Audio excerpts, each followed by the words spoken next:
Assalamualaikum warahmatullahi wabarakatuh. Waalaikumsalam warahmatullahi wabarakatuh. Bismillah, alhamdulillah, wassalatu wassalamu ala rasulullah, maba'ad. Para pemirsa Footnote semua, alhamdulillah kali ini kita kembali bersuara lagi dalam program video pendek kita yang biasanya saya, Ustadz Fajri dan Ustadz Febri. Kali ini Ustadz Febri tiarap dulu ini, Ustadz Fajri undur diri dulu karena biasanya tema tepi jurang, kalau sekarang tema nekat masuk jurang karena tidak lain tidak bukan karena kedatangan tamu kita ini ini ada tamu spesial ya teman-teman semua, kita perkenalkan Bang Ruhi. Gimana kabarnya Bang Ruhi? Ini sampai Ustadz Febri undur diri karena tentunya kita akan mengangkat tema yang tadi ini ngeri-ngeri sedap kata orang, yaitu temanya inilah poligami yang sering kali disalahpahami. Masya Allah. Berat ya?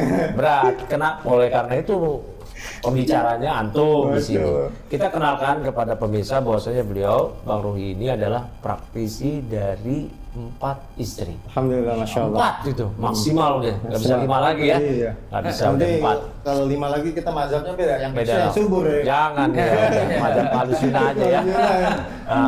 Dan tentunya obrolan kita kali ini bukan sekedar ya obrolan biasa ya, tetapi juga akan ada manfaatnya insya Allah buat teman-teman pemirsa Footnote, yaitu dari aspek teori dan praktek. Kita sinkronkan. Jadi dari aspek tinjauan syar'inya dan bagaimana pengamalannya sehari-hari. Nah, sekarang saya mulai ini mungkin dari Ustadz Fajri ini. Nanti kita akan bicara juga dengan Bang Ruhi terkait hal-hal yang akan kita permasalahkan. Ini sengaja udah saya tulis nih, biar jangan lupa ini. Ya. Nah, sekarang ini ya, karena ini temanya poligami ya. Ini sering beredar ini Ustadz ya, mohon diluruskan, nanti Bang Ruhi juga mohon meluruskan ya. Katanya ini kalau poligami ini Bang Ruhi ya tujuan poligami itu jangan pakai hawa nafsu dong. Ya, selama ini kok poligami hawa nafsu, makanya jangan sama janda muda, ya sama gadis, sama yang Mahmud Abbas, mamah muda baru anak satu, atau janda yang kembang belum ini, sama yang tua dong. Ini beredar di masyarakat, Nabi aja tuh sama janda tua, sama nenek-nenek. Nah, selama ini nih kita taunya Bang Ruhi bukan sama nenek-nenek ya? Ya, alhamdulillah. Bukan, sama masih gadis-gadis. Jadi yang kedua gadis, ketiga gadis, keempat ini sebenarnya sudah nikah tapi statusnya di KTP masih gadis. Masya Allah. Dan usianya itu. Tapi udah cerai sama istri sama suami sebelumnya? Ya udah. Jadi semua itu gadis ya. Dan masih muda Bang Ruhi? Ya masih muda, alhamdulillah. Istri kedua saya pas saya nikahi umur 19 ke 20. Istri ketiga itu 21. Istri ketiga juga 21 lah. Gitu. Ustadz Fajri nggak ini kan? Hah? Nggak mupeng kan? Nggak ya? Ya alhamdulillah ya. Justru sini nih kita mau jelasin nih. Nah sekarang nih dari keterangan Bang Ruhi nih Ustadz Fajri ini, beliau kok kayaknya di mata masyarakat nih nggak sesuai sunnah nih. Kalau sunnah apa nenek-nenek dong. Nabi aja nikah sama Sauda umur 50, udah gocap umur ya, itu. Harusnya gitu deh. Bang Ruhi malah nikahin 19, 21. Wah ini gimana nih Ustadz Fajri nih? Kalau dari aspek syariat sebenarnya Ustadz Fajri. Bismillahirrahmanirrahim. Alhamdulillah wassalatu wassalamu ala asyrafil anbiya'i wal mursalin nabiyina wa maulana Muhammadin wa ala alihi wa sahbihi ajma'in. Jazakumullah khairan Ustadz Abu Hanifah dan Ustadz Ruhi. Ahlan wa sahlan Ustadz ya. Alhamdulillah, Masya Allah. Jadi kalau berbicara tentang hukum fikih ya kita perlu adil untuk mendudukkan masalah ini Ustadz. Jadi bagaimana kita mengecek kembali para ulama berbicara tentang masalah ini. Ya, beredar memang tadi dikatakan bahwasanya wah nikah dia poligami hanya sekedar nafsu semata gitu kan. Nah, bagaimana pandangan fikih? Nah, di dalam kitab Fathul Qarib ya, di sana diterangkan bahwasanya wan nikahu mustahab. Ya, nikah itu hukum asalnya adalah disunnahkan kepada siapa? Liman yahtaju ilaihi bitawaqani nafsihi lil wati. Jadi nikah itu disunnahkan bagi siapa saja yang memang dia mempunyai kemampuan untuk menggauli istrinya nanti ya. Jadi kalau mempunyai kemampuan itu, maka dia disunahkan. Ya, nanti ada tambahan lagi mengenai kemampuan dalam memberikan nafkah ya. Jadi ini hukum asalnya seperti ini. Berarti memang di situ ada unsur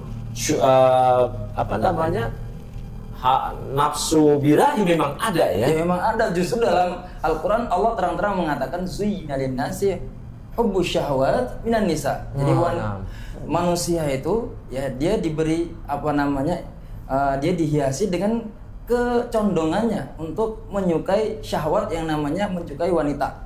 Oleh karena itu Allah Subhanahu wa taala memberikan syariat nikah untuk kita salurkan dengan cara yang benar, Ustaz. Oh, Masya Allah. Jadi dengan nikah ini cara menyalurkan syahwat dengan cara yang benar ya. Karena di luar sana banyak orang yang menyalurkan tetapi bukan dengan cara yang benar, Ustaz. Ya. Kemudian berkaitan dengan masalah istri Nabi kan masalah usianya sudah tua-tua misalnya. Ya kalau niat poligami ya nikah dengan yang tua dong. Ya. Memang dia nggak tahu fakta dari istri-istri Nabi ya. Kita bisa lihat Hafsah usianya berapa saat 22 tahun. Waktu nikah dengan Nabi ya. Waktu nikah dengan Nabi sallallahu alaihi wasallam. Kemudian ada Ummu Salamah. Ya usianya 29 tahun. Masya Allah. Kemudian ada Zainab, Ustaz. Ya usianya ketika menikah dengan Nabi 38 tahun. Nabi usia berapa itu Ustaz ketika menikah dengan Zainab 38 Ustaz? Wah, saya agak lupa nih sebenarnya. Kurang lebih 60 kali ya. Kurang lebih segitu. Jadi jaraknya jauh ya. Karena Nabi menikahi istri-istrinya semuanya ini setelah Khadijah wafat tadi Ustaz. Jadi usia antara Nabi dan istri-istrinya memang terpaut jauh. Dan kemudian istri Nabi Shallallahu Alaihi Wasallam ya di antara usia yang muda ada Sofia usia 17 tahun. Jadi ketika sebagian framing atau opini mengatakan bahwasanya kalau mau poligami ya dengan nenek-nenek atau dengan orang yang usia harus lebih tua, ya itu terbantahkan dengan fakta dari istrinya para nabi. Begitu Ustaz. Berarti kalau dikatakan orang-orang itu sama yang tua dong, itu tidak tepat ya. Kurang tepat. Nah, itu berarti juga ya kita ada jawaban dari yang pertama itu ya, karena salah satu perekat pernikahan baik yang istri satu apalagi yang istri lebih dari satu, salah satunya adalah tadi memang ada unsur menyalurkan syahwat di hubungan badan. Nah, Bang Ruhi sendiri nih, misalkan Bang Ruhi katakan ke masyarakat sama yang nenek-nenek dong. Bang Ruhi sekarang kan tadi sudah disebutin tuh istrinya 19, 21 dan segala macam. Andai Bang Ruhi nikah sama wanita 65, 79, ya kan, yang segala macam, bisa nggak bertahan rumah tangga Bang Ruhi selama sejauh ini Bang Ruhi bertahan dengan istri Bang Ruhi yang muda-muda? Gimana Bang Ruhi? Bismillah, alhamdulillah, salatu wassalamu ala rasulillah. Kasih Ustaz, udah dikasih waktu di sini. Jadi kan dibahas tentang kenapa pilih yang muda gitu kan. Nah ini kan kaitannya dengan katanya hanya nafsu gitu kan. Memang kan tadi seperti Ustadz Fajri bilang kan, salah satu tujuan pernikahan dan bahkan definisi pernikahan itu adalah dilwati, untuk mewati, untuk menjima, gitu kan, seperti itu. Kalau tanpa ada nafsu, bagaimana kita bisa menjima istri kita seperti itu? Oh, iya benar ya. Haram kita nikah nggak jima istri.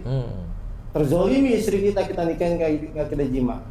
Karena itu patokannya bukan masalah tua atau muda, tapi Kak, fankihu ma tobalakum minan nisa masna, kan? Ma toba, nikahi mak. Kan kalau ini sudah bisa semua nih, jadi saya ngajarin ngasih tahu. Kan isi mausul di awal mak ya. Apa toba itu kan yang baik.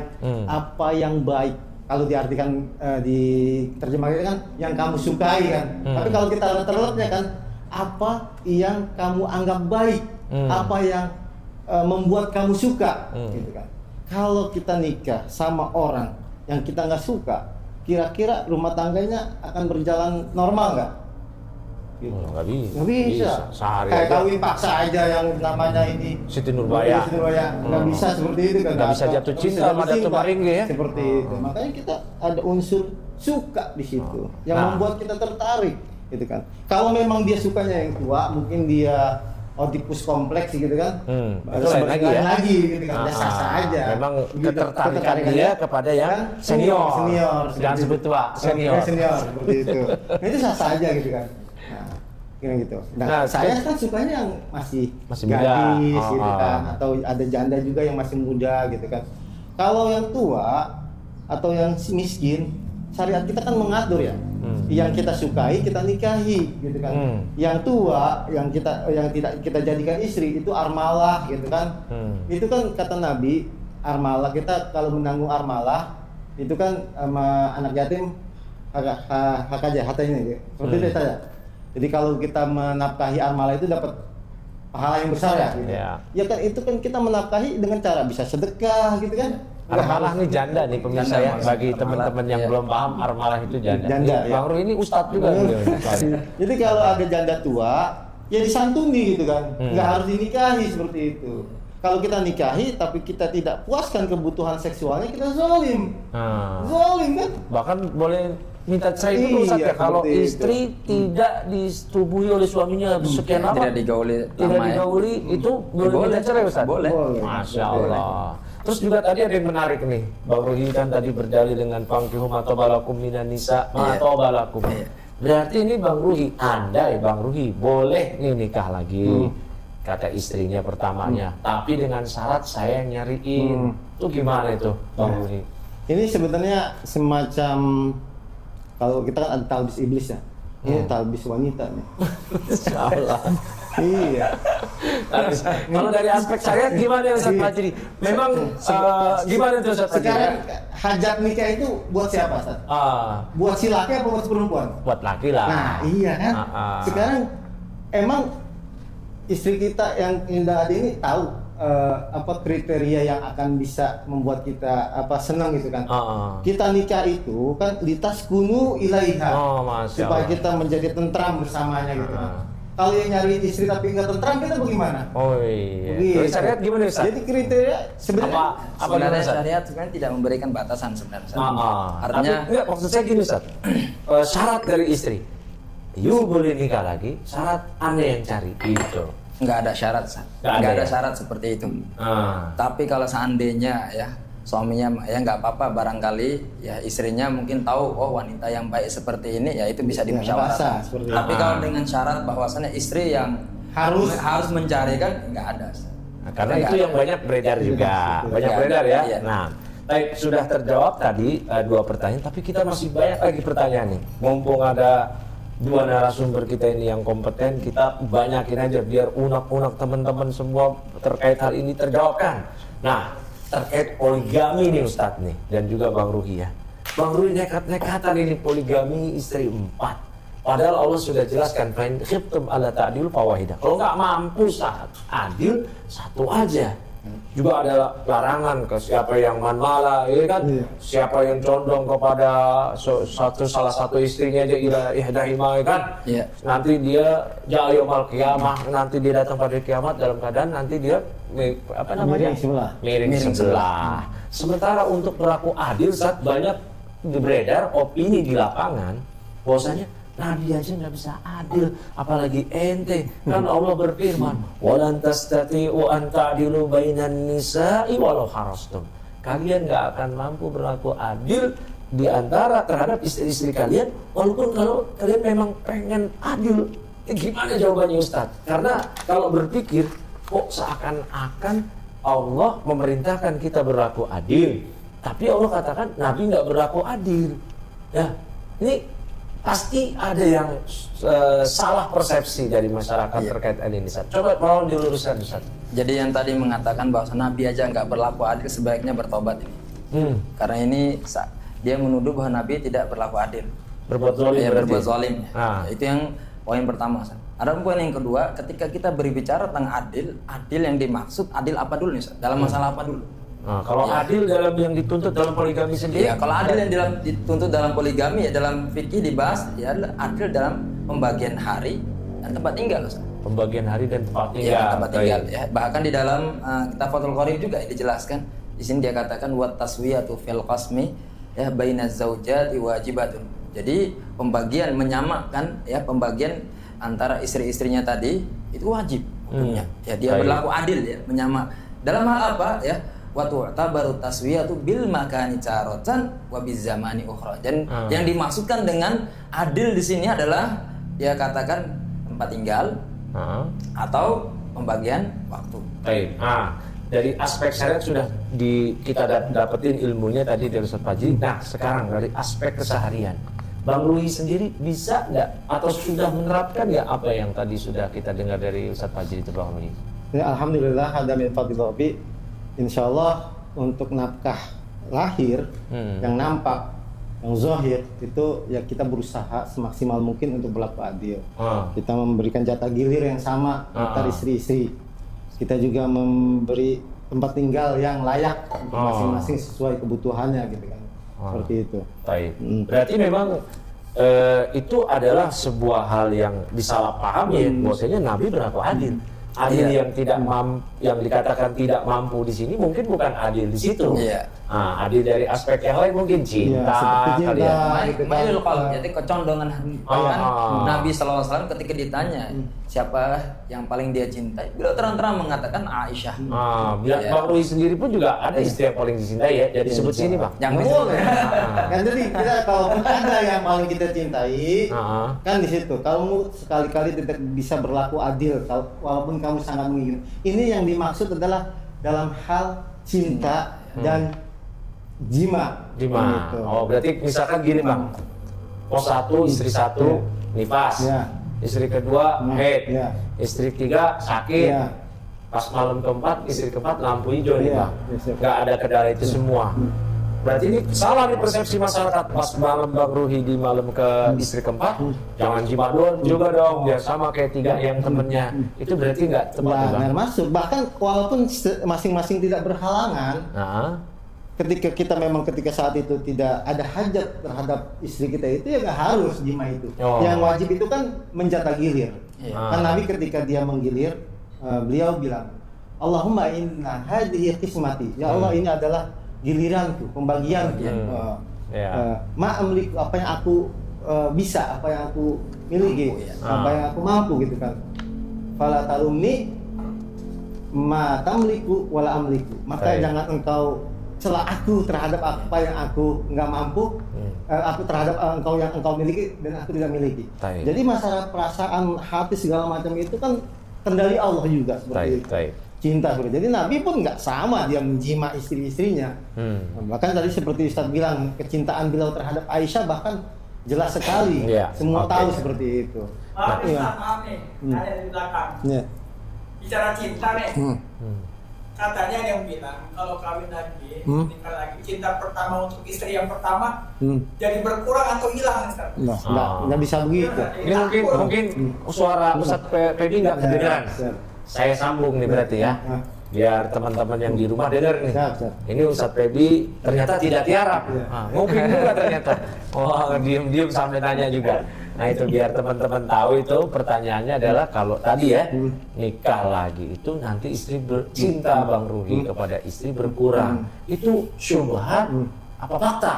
Gitu. Saya lanjut yang tadi masalah berlaku adil dulu ya. Kan ada lanjutan ayat itu ada. Fala tamilu kullal mail. Kalaupun ada yang paling kita cintai, kita nggak boleh terlalu menampakkan kecenderungan kita terhadap. Nah ini syariat kita tuh mengatur sedetail-detailnya. Betul, masya Allah. Kan? Jadi ya kita menahan diri lah, walaupun kita kangen banget sama salah satu istri gitu kan. Ya tapi kita bisa tahan diri gitu, agar kita menampakkan banget cinta kita kepada yang paling kita cintai seperti itu. Nah terkait pertanyaan tadi dari Ustadz Feby itu. Nah untuk itu hanya kekhawatiran ya. Justru cinta itu ibarat sedekah saja. Makin kita beri makin banyak. Masya Allah. Ketika istri memberi cintanya supaya suaminya bisa memberikan cinta yang lain juga, otomatis akan bertambah rasa cinta suami kepada istrinya. Udah kayak mana kosong malu min sodakoh ini. Harta gak berkurang karena sedekah. Cinta itu kan seperti itu, memberi. Cinta itu jangan dibagi itu berkurang, tapi diberi. Karena keumuman perempuan begini Bang Ruhi, kalau Bang Ruhi punya istri 100% ke istri 1, pas 2 nanti dibagi 2 50-50. Berarti itu keliru ya. Value cinta nggak seperti itu. Value cinta nggak seperti itu ya. Kita punya anak nih 1, nambah lagi anak 1, Kira-kira cinta kita beda nggak, berubah nggak?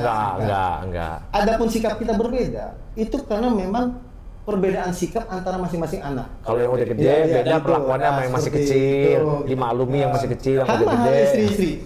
Istri kita itu masing-masing kepala mempunyai karakter-karakter yang berbeda. Sehingga kita mencintai istri yang pertama, kita mencintai istri kedua, ketiga, dan keempat, itu tidak akan mengurangi value cinta kita ke yang pertama. Karena masing-masing beda. Ini biar ini ya pencerahan ini. Karena kan masing-masing punya karakter yang berbeda. Sikapnya bisa aja berbeda. Kelebihannya bisa aja berbeda. Nah, dari situlah menambah kadar cinta kita kepada masing-masing gitu kan. Gitu. Jadi umpama cinta kita kepada istri pertama karena pembawaannya yang tenang, yang kalem, yang nerima segala macam, Masya Allah, dia menerima kita untuk menikah lagi dengan lapang, bertambahlah bertambah lagi ya ke dia. Itu yang berarti ini yang fakta di luar layar yang belum dipahami oleh sebagian perempuan. Tapi sekarang saya beralih ke Ustadz Fajri nih. Ustadz Fajri, banyak teman-teman mau nikah lagi. Nanti kita sekalian minta juga mungkin masukan ke Bang Ruhi. Pertama ke Ustadz Fajri dulu. Tapi karena takut nih, karena istrinya mungkin belum menerima, atau istrinya mengancam, atau istrinya segala macam. Boleh nggak sih Ustadz poligami atau nikah lagi diam-diam nih ya, entah tanpa memberitahu istri atau minta izin. Bahkan sekarang ini muncul ungkapan lebih baik minta maaf daripada minta izin gitu. Jadi mending ketahuan dulu minta maaf daripada minta izin. Kalau minta izin nggak bakal dapat katanya. Nah itu kalau dalam syariat sendiri, tinjauan syariat nih, misalkan Ustadz Fajri, contohnya Ustadz Fajri ya, misalkan ya ada si fulan dia nikah lagi, nanti setiap Jumat, Sabtu, Ahad nggak pulang, bilang keluar kota, daurah atau yang lain-lainnya. Ini gimana Ustadz dari tinjauan syariat Ustadz? Sebenarnya dari tinjauan syariat sendiri, yaitu tidak ada ya. Maksudnya tidak harus, bahkan tidak wajib suami itu ketika dia menikah lagi, itu dia minta izin sama istrinya. Itu tidak wajib sama sekali. Bahkan ketika dia tidak minta izin sekalipun, ya dia boleh menikah. Ya akan tetapi, seorang suami, ya kalau bisa, ya dia bisa melihat sisi maslahat untuk kedepannya. Ya karena tadi ya, kalau tadi dia katakan bahwasan dia keluar karena apa? Keluar bisnis, keluar kota, daurah lah, apalah. Akhirnya kan yang saya kasihan kan dia sendiri.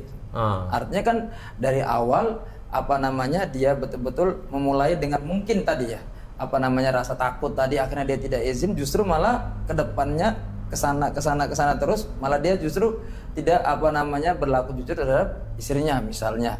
Tetapi sekali lagi bahwasanya kalau saya berbicara dalam masalah fikih tidak ada. Ini tidak ada. Tapi kalau mau yang lebih maslahat kasih tahu ya. Kasih tahu. Maksudnya kan ya kalau ya istri betul-betul dikasih pemahaman bahwasanya ya suami itu dia mempunyai hak yang dibolehkan oleh Allah Subhanahu wa taala untuk dia menikah lebih dari satu.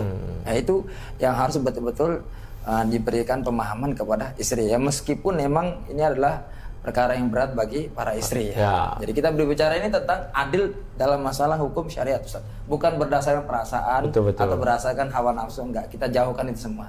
Juga konsekuensinya mungkin Ustaz ya, kalau dia diam terus, nanti konsekuensinya dia bohong. Nanti kalau dia meninggal, sementara istri keduanya kan punya hak nih Ustaz. Dia dapat warisannya dan anak-anaknya. Nanti kalau tiba-tiba datang, ini saya juga istri si fulan, ini anak-anaknya. Nanti malah beramai tuh. Apalagi kita hidup di negeri Indonesia, kan negara Indonesia yang butuh pernikahan itu harus butuh atau tercatat di KUA resmi. Buat administrasi nanti anak-anak biar daftar sekolah. Iya kan? Kalau nanti lahirnya di rumah sakit bisa bikin surat kelahiran dan seterusnya. Tapi kalau dari aspek Bang Ruhi nih, saya mau tanya nih. Nah, ini terkait masalah ini Bang Ruhi. Saya bukan minta trik-trik. Kalau minta trik-trik mungkin teman-teman bisa DM aja ke Bang Ruhi. Ya, tapi saya minta bocoran. Nah, ini kan Bang Ruhi ini viral waktu itu ya, 4 istrinya akur segala macam. Itu mungkin teman-teman ingin bertanya nih ke Bang Ruhi ini. Nah, gimana sih Bang Ruhi ini bisa itu istrinya tersebut mengizinkan sampai akur dengan istri-istri yang lain dengan madu-madu ya, bukan dengan racun ya, dengan madu-madu ya. Nah itu gimana tuh Bang Rumi? Ya alhamdulillah, ya mungkin kan pertama kita kullun muyassarun lima khuliqalah. Masya Allah. Ya, setiap orang itu kan akan dimudahkan menuju jalan takdirnya. Seperti itu. Alhamdulillah mungkin Allah memang mentakdirkan saya untuk poligami dan Allah mudahkan untuk itu. Allah kasih istri-istri yang punya lapang hati, gitu kan. Jadi ya setiap saya menikah dari awal pun tahu istri saya bahwa saya nikah pertama pun sudah tahu bahwa saya punya potensi untuk poligami. Udah punya bakat ya. Karena saya anak dari pelaku poligami juga. Bapak poligami. Bapak. Iya, seperti itu. Buah nggak jauh dari. Ya, jadi kalau muyassarun lima khuliqalah juga. Iya. Jadi ya, alhamdulillah istri pertama saya dari awal juga memang ya mengenal tentang syariat poligami ini, gitu kan. Tapi kalau masalah perasaan dan hati, memang pada mulanya berat, ada khawatir semacam itu. Tadi seperti bilang katanya bisa jadi cintanya akan berkurang segala macam. Tapi alhamdulillah fakta-fakta itu kita tepis dan malah saya terus terang bahkan sampai saat ini kecintaan kepada istri pertama saya, setiap saya mendapatkan gilir dia, makanya ketika gilir dia itu mustaq ilaiha itu syiddah gitu, sangat banget besar. Gitu lah, gitu kan. Lebih besar dibanding dulu ketika masih ini satu istri, mata wayang. Gitu. Masya Allah. Dan dengan istri-istri yang lain juga sama. Dari awal saya bilang bahwa konsep poligami saya adalah transparan. Kita hidup berdampingan. Betul. Kalau mau nikah sama saya berdampingan dengan istri pertama saya, kita hidup berdekatan gitu kan. Gitu kan. Kita transparan gini. Jadi ya ayo, kalau nggak mau, kalau hatinya sempit nggak lapang, ya berarti bukan jodoh saya seperti itu. Ya, jadi seperti itu ditegaskan di awal. Baik. Nah, kalau bicara berikutnya nih terkait masalah tadi ya, ini kalau Bang Ruhi kan kita ketahui mungkin punya kecukupan materi, ya kan, sehingga bisa lah tuh menghidupi 4 istrinya, keluarganya, anaknya. Nah, sekarang saya mau tanya nih ke Ustadz Fajri.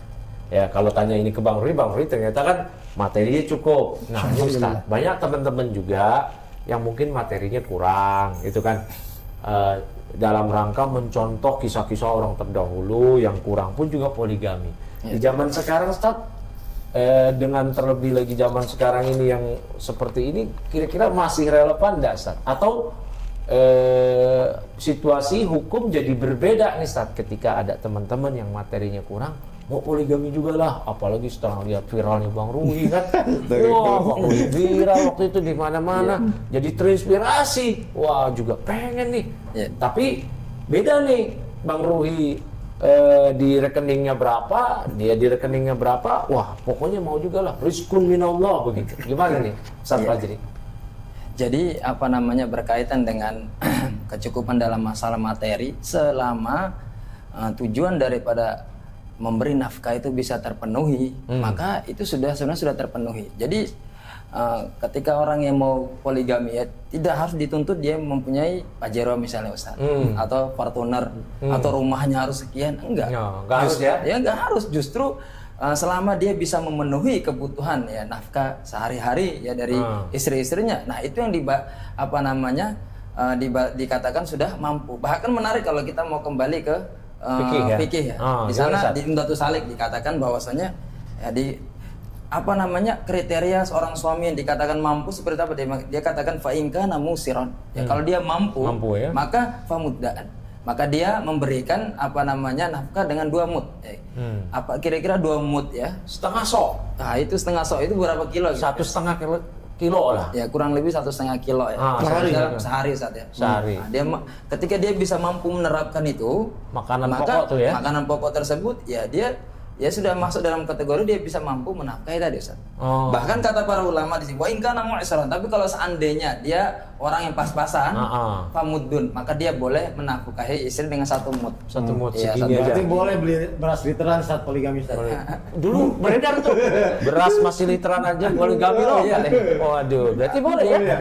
1 mud aja boleh. Bahkan ada yang mengatakan dulu ketika dia nikah beras masih 3.000, pengen nikah lagi katanya. Karena sekarang 20.000. Sekarang udah pengen ngerasain lagi. Masya Allah. Masya Allah. Tapi menarik nih. Tapi belum selesai nih. Saya masih ada pertanyaan lagi. Nah, sekarang kan Bang Ruhi sudah jelasin apa, Ustadz Padi sudah jelasin apa. Istri tetap aja bilang, pokoknya saya nggak mau poligami. Saya nggak mau dipoligami, saya nggak mau dimadu, gitu. Diracun juga nggak mau, kan? Pokoknya kalau kamu nikah lagi, saya cerai. Nah, pertanyaan lagi, ya, minta cerai. Hulu, boleh nggak start dari aspek syariat seorang istri hanya karena suami ingin menikah lagi, dia minta cerai atau mengajukan hulu? Ini gimana, Ustaz? Ya.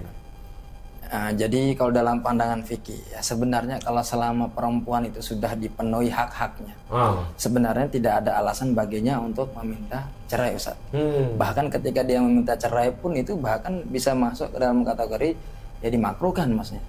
Ya karena rentetan ke sana madorotnya akan lebih banyak, Ustaz. Ya madorotnya lebih banyak. Lagi pula ya ketika dalam masalah menikah ya kita ini kan sebenarnya sedang menjalani perusahaan yang Allah Subhanahu wa taala syariatkan untuk kita sebenarnya. Jadi selama kita menjalani kewajiban kita, kemudian menerima hak-hak kita dengan cara adil, ya sebenarnya tidak relevan ketika dia harus meminta cerai hanya gara-gara ya suaminya menikah lagi, hanya gara-gara, bukan karena yang lain, Ustaz. Hanya karena suaminya menikah lagi, padahal dari urusan lain semuanya sudah dipenuhi oleh suaminya. Ya itu sebenarnya sangat tidak relevan. Nah, saya agak mengutip sedikit, Ustaz, dari perkataan atau faedah dari Al-Imam Izzuddin bin Abdissalam, ya. Dia mengatakan, Ibnu Abdissalam, dia mengatakan di sini bahwasanya ya kana fi syariati Musa alaihi salam. Jadi di syariat Nabi Musa alaihi salam ya al-jawazu min ghairi hasrin. Jadi nikah di zaman Nabi Musa alaihi salam itu poligaminya tanpa ada batas. Ya mengapa? Dia katakan taghliban li maslahati rijal. Karena dia memperhatikan maslahat laki-laki. Ya, kemudian wa fi syariati Isa alaihi salam, dan di dalam syariatnya Nabi Isa alaihi salam la yajuzu ghairu wahidatin, bahkan tidak boleh lebih dari satu. Nah, kenapa? Taghliban li maslahati nisa. Ya karena tadi memperhatikan kepentingan atau kemaslahatan bagi wanita. Nah, ketika di Nabi Muhammad atau syariat Nabi Muhammad SAW, wara'at syari'atu Nabiyina Muhammadin sallallahu alaihi wasallam, akan tetapi syariat Nabi Muhammad sallallahu alaihi wasallam mempertimbangkan dari dua pihak ini, antara laki-laki dan perempuan. Ya dari syariat Nabi zaman dahulu dia mengatakan yaitu wara'at syari'atu Nabiyina Muhammadin sallallahu alaihi wasallam wa ala sairil anbiya'i wal mursalin maslahata nau'ain. Justru syariat kita itu mempertimbangkan maslahat antara laki-laki dan perempuan. Sehingga laki-laki aja ya. Nah, sehingga ini bisa mematahkan persepsi orang atau opini orang bahwasanya menikah atau poligami itu hanya untuk kesenangan laki-laki semata. Ini syariat kita membantah seperti itu. Nah, menarik ini, bukan hanya untuk kepentingan laki-laki semata tapi wanita juga. Dari Bang Ruhi sendiri, istri-istri Bang Ruhi yang sudah menjalani rumah tangga dengan Bang Ruhi melihat enggak atau mereka mengakui enggak ada kemanfaatan, kemaslahatan dari diri mereka sendiri yang mereka akui atau yang Bang Ruhi lihat dari setelah mereka itu menikah dengan Bang Ruhi, menjadi istri-istri Bang Ruhi? Gimana Bang Ruhi? Ya, alhamdulillah, kalau subjektif ya, kalau saya sendiri kan pasti bilang subjektif, ente aja itu. Ya kalau saya merasa alhamdulillah istri-istri saya merasa nyaman dengan syariat ini. Mereka juga senang, bahagia, kita hidup berdampingan seperti itu. Nah, ya kalau memang perlu di-cross-check, silakan mungkin langsung ke rumah, cek kehidupan kami. Atau tanya ke akun istri, tentunya wanita yang bertanya. Wanita yang bertanya. Wanita ya, kalau laki-laki pasti di-skip segala macam. Seperti itu. Jadi kan kalau untuk kemaslahatan ya itu yang namanya poligami buat kemaslahatan kaum pria dan kaum wanita gitu kan. Ya memang kan secara jumlah wanita juga lebih banyak seperti itu. Secara sekarang laki-laki yang mau bertanggung jawab terhadap wanita juga minim gitu, Ustaz. Gitu. Jadi kalau nggak kita poligami, kasihan nanti mereka seperti itu. Masya Allah. Gitu. Jadi ya ada yang bilang satu aja pening dengan satu istri gitu kan ya. Ya karena dia tidak punya qawam di situ. Dia tidak punya leadership yang bagus sebagai pemimpin, sebagai kepala rumah tangga seperti itu. Jadi poligami ini kita ibaratkan kita punya perusahaan, Ustaz. Perusahaan pertama kita, mungkin Ustaz Febi ini punya perusahaan Proin seperti itu. Sudah matang perusahaan kita, sudah settle, baru kan kita buka cabang. Gitu. Jadi harus matang dulu gitu kan. Baru buka cabang. Jangan satu aja belum kokoh udah buka cabang. Yang ada nanti bisa buyar semuanya. Atau dan ada kejadian memang demikian. Ada kejadiannya. Dua-duanya akhirnya lepas. Nah, kita disitulah mengukur kapasitas kita diri kan. Kapasitas diri kita kan.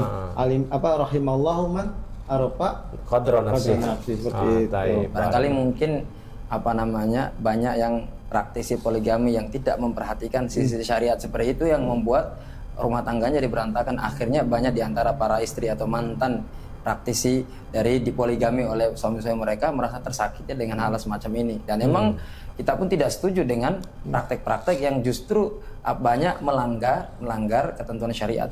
Ini kalau kita mau poligami, rumah tangga pertama tuh kudu bahagia dulu. Kudu bahagia dulu. Catat itu. Kalau belum bahagia kita poligami, pasti kerja bakti kita nanti. Kerja bakti ya. Kerja bakti belakangan. Enak kan kita persiapin nih, settle dulu kan semuanya kan, kita punya rancangan segala macam, baru kita jalanin. Tapi kita mau melangkah dulu yang penting kawin dulu lah. Ntar gimana? Kan biasanya capek belakangan. Capek belakangan. Gitu. Mending capek duluan ya. Capek duluan. Mending di awal ya capek duluan saat ya. Dibina sampai betul-betul. Berakit-rakit ke hulu. Itu ya. Nah, ini mungkin pertanyaan terakhir buat Bang Ruhi. Nah, ini mungkin juga pertanyaan-pertanyaan dari teman-teman. Solusi dari Bang Ruhi itu ketika istri namanya di poligami pasti ada ngambek, cemburu, kesal dan yang lainnya. Solusinya itu apa sih Bang Ruhi? Gimana kira-kira? Yang namanya kita berumah tangga, jangankan yang poligami ya, yang monogami juga kadang ada masalah antara suami istri. Maka pasti ada masalah yang namanya dalam rumah tangga gitu kan. Tapi kan kadarnya alhamdulillah kadar bahagia kita itu lebih banyak daripada kadar kesedihan gitu kan. Insyaallah. Kenapa kita serta mengposting kebahagiaan? Karena memang kan kebahagiaan itu kan fa'amma bi ni'mati rabbika hadis kan. Tahadus bi ni'mah gitu kan. Kalau kita sedang sedih, jadi kita harus simpan innama ashku basi wa huzni. Apa saja? Iya. Apa? Ilallah ya? Ilallah. Ya. Kalau kita sedih, kita gundah gulana, itu ngadinya ke Allah. Jadi kalau kita lagi sedih ya kita ke Allah. Bukan Facebook ya? Bukan Facebook gitu kan. Tapi bahagia boleh dong kita cerita kebahagiaan, karena memang disuruh seperti itu. Nah, untuk masalah cemburu, ya jangankan kita yang manusia biasa seperti itu ya. Nabi dan istri-istrinya kadang ada rasa cemburu. Tapi ini jangan dijadikan dalil bahwa istri-istri Nabi itu sering cemburu. Berapa sih riwayat tentang kecemburuan istri-istri Nabi? Sedikit kan? Nggak ada lebih dari 10 kan? Insya Allah seperti itu. Tapi itu dijadikan orang, istri Nabi aja cemburu segala macam gitu. Ya, kalaupun istri-istrinya cemburu, Nabi tetap tergantung kadar kecemburuan itu. Kalau kecemburuannya sampai menzolimi yang lain, Nabi kan tetap ikob istrinya, seperti menghancurkan wadah yang diantarkan, suruh ganti. Tapi kalau cuma cemburu aja, kata Nabi yang ketika Nabi rambutnya basah dipegang sama Aisyah gitu kan, engkau sedang dikendalikan setan atau apa, kata Nabi seperti itu tegur. Nah, terkait cemburu ini ya bisa jadi karena kesalahan kita, memang bisa jadi kesalahpahaman. Biasanya itu kita lelaki yang peka, harusnya kita tahu ada istri kita sedang bermasalah. Bahkan dari tarikan napasnya harusnya kita tahu istri kita sedang bermasalah. Iya. Ada kode itu ya. Coba kalau orang ini bermasalah, itu berat napasnya seperti itu. Kita yang peka harus kita selidiki gitu. Jadi kita tanya istri kita, kalau memang bisa kita selesaikan dengan dianya aja, kita selesaikan dengan dia aja. Tapi kalau melibatkan istri yang lain, ya kita libatkan. Saya begitu. Saya tanya apa masalahnya. Kalau memang bisa diselesaikan dengan dia, ya udah selesaikan. Kalau memang harus dengan istri yang lain karena kecemburuan, ya kita panggil dua. Ayo coba cerita, ada masalah apa? Kamu kenapa sama dia? Udah selesai masalahnya. Besar nggak? Nggak, kecil gitu. Mau sumpuk sampai kapan? Saya bilang gitu. Kita kalau sumpuk, itu yang seneng siapa? Yang sumpah ya setan lah. Iya, masa mau berlama-lama dengan setan? Nah seperti itu kita bilang ke istri-istri. Gitu. Jadi mesti happy ya. Happy. Masya Allah. Jadi yang khusus ini saya nggak bertanya ke Ustadz Fadli ya, ke Ustadz Fajri, nggak bertanya ini ya. Saya juga nggak bakal jawab. Oh nggak bakal jawab. Nggak bakal jawab atau nggak berani jawab?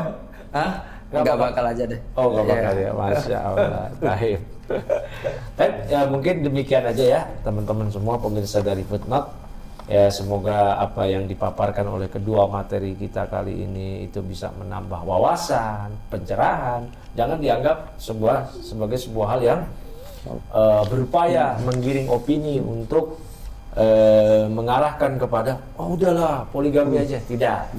Tapi sesuai dengan judul podcast kita, inilah poligami yang disalahpahami. Demikian wabillahi taufik wa sallallahu wasallam nabiyina Muhammadin wa ala alihi wa sahbihi ajma'in. Subhanakallahumma bihamdika asyhadu an la ilaha illa anta astaghfiruka wa atubu ilaik. Assalamualaikum warahmatullahi wabarakatuh. Waalaikumsalam warahmatullahi wabarakatuh.